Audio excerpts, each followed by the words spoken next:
बहुत समय पहले की बात है। एक घने जंगल में एक शेर राज करता था। जंगल का सबसे ताकतवर और खतरनाक जानवर होने के कारण सभी जानवर उससे डरते थे। एक दिन शेर जंगल के एक कोने में सो रहा था और उसे बहुत गहरी नींद आ गई थी। तभी एक चतुर लोमड़ी जिसका नाम चीकू था जंगल में घूमते हुए शेर के पास से गुजरी। लोमड़ी ने देखा कि शेर गहरी नींद में सो रहा है और एक मौका पाकर वह शेर के पास पहुंची।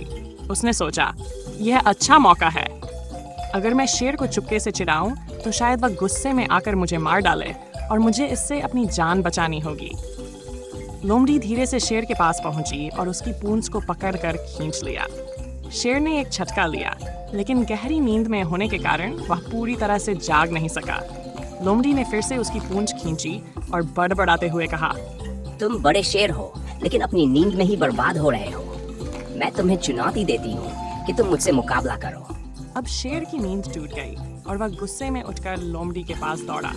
लेकिन लोमड़ी, जो बहुत चतुर थी, जानती थी कि शेर से सीधे मुकाबला करना उसकी जान के लिए खतरे से भरा होगा। इसलिए उसने एक चाल चली। उसने शेर से कहा, तुम मुझसे मुकाबला करना चाहते हो, ठीक है, लेकिन पहले मैं तुम्हें एक पहेली सुनाना चाहती हूँ।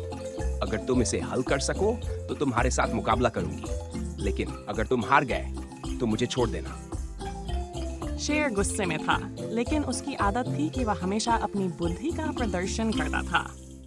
उसने लोमड़ी की चुनौती स्वीकार कर ली और बोला, ठीक है लोमड़ी, मुझे तुम्हारी पहेली सुनाओ। लोमड़ी ने अपनी चतुराई का इस्तेमाल करते हुए एक पहेली बनाई। आहर क्या है वह दूर से दिखाई देता है, जो कभी नहीं थमता है, हर टाइम चलता ही रहता है, बताओ। शेर सोच में पड़ गया। वह बहुत देर तक सोचता रहा, लेकिन कोई हल नहीं निकल पाया। उसे अपनी हार महसूस हो रही थी, लेकिन लोमड़ी ने उसे परेशान करना जारी रखा। फिर लोमड़ी बोली, जवाब बताओ या फिर मुकाबला शुरू करो। शेर ने हार मानते हुए कहा, बता हूँ भाई। तुमने सही जवाब नहीं दिया। वह चीज समय है जो कभी नहीं रुकती। अब तुमने हार मान ली है तो मुकाबला नहीं होगा। शेर ने गुस्से में आकर लोमड़ी को छोड़ दिया और वह जंगल में चला गया, ये सोचते हुए कि अगली बार वह और ज्यादा समझदारी से काम लेगा।